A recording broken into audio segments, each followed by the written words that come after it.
It's been 5 years since the last Creed movie, and now here we are with Creed 3. Let's talk about it.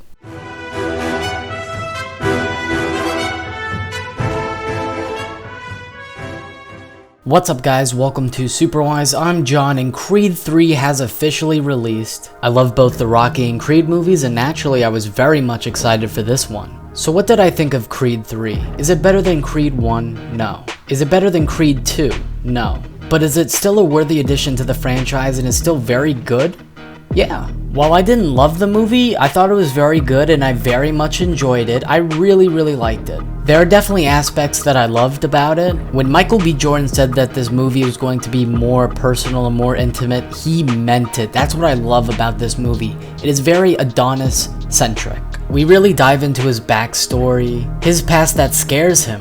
It's a very interesting conflict to see this past that he's ashamed of, that he's afraid of, revisit him. I do love the character growth of Adonis. He's his own man, Rocky's not around, we'll get to that. He's a manager, he's managing fights, he's got a family, and I love that aspect to the film. Seeing him be a dad, be a husband. Amara's grown, she's really cute, and I love seeing the representation. We don't get that a lot in Hollywood, mainstream Hollywood, the sign language representation. It was very nice to see it here, prominent. And I like her as a character because she's a fighter like her dad, studying his fights. She just has that Creed blood in her. Now on the topic of Adonis being his own man, which I like, let's talk about Rocky because Sylvester Stallone is not in this at all.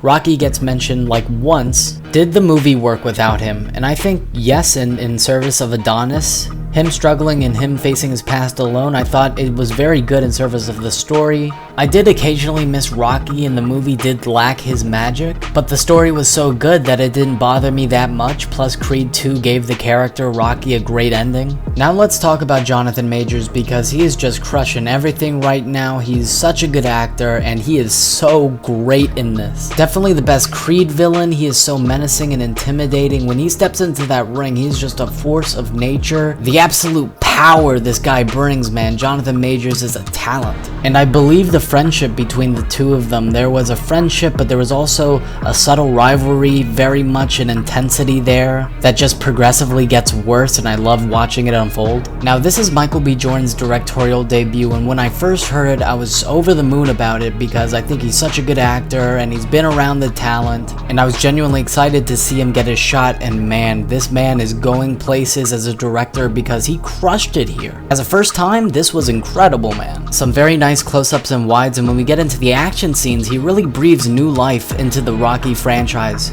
The action scenes are very kinetic. That final battle was so cool because Michael B. Jordan really applied some very cool ideas in terms of connecting Adonis's and Damien's backstories. During the fight, the light is shown directly on the both of them because it's a very personal and intimate fight. There's no audience. I thought that was very cool. And while they're fighting, Adonis gets pushed upon some bars to symbolize their past. Just very dope ideas. Executed quite well. Drago's in the movie, not for that long, but it was cool to see him back, seeing that him and Adonis had made up. We know we are getting that Drago spin-off movie, so that should be very exciting. The music was not composed by Ludwig Göransson, probably too busy composing Oppenheimer, that's why he didn't return for The Mandalorian, so I assume the same applies here.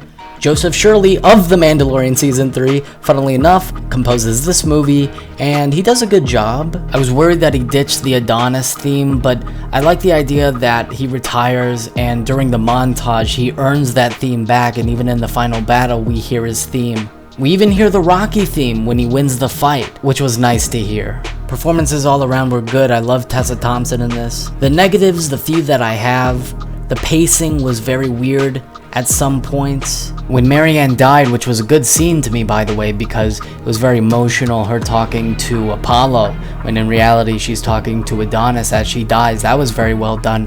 The death scene and what played after, it felt very fast-paced to me. It could have taken its time a little bit, and some scenes did lack that magic, like the montage. It wasn't bad, but it was on the weaker side of those montages. It wasn't anything too special. Like Creed 2's was awesome, Creed 1's was very good. This one was you know, okay. But overall, I really thoroughly enjoyed this movie. Really liked it. Did not love it. Had a few issues with it, but I had a good time, and it's a good addition to the franchise. I really don't know where you go after this. We know Michael B. Jordan wants to do Creed 4. He has ideas for it. He's thinking about expanding into shows and stuff like that. I don't know where you go, but I'm interested. Definitely gonna give Creed 4 a shot. If they do it, I'm very intrigued on what that plot's gonna be. But tell me in the comments down below, what did you guys think of Creed 3? Where does it rank in the Creed/Rocky movies for you? Please remember to like, share, comment, and subscribe. That'll be all for me. Remember my catchphrase, guys. Stay super wise.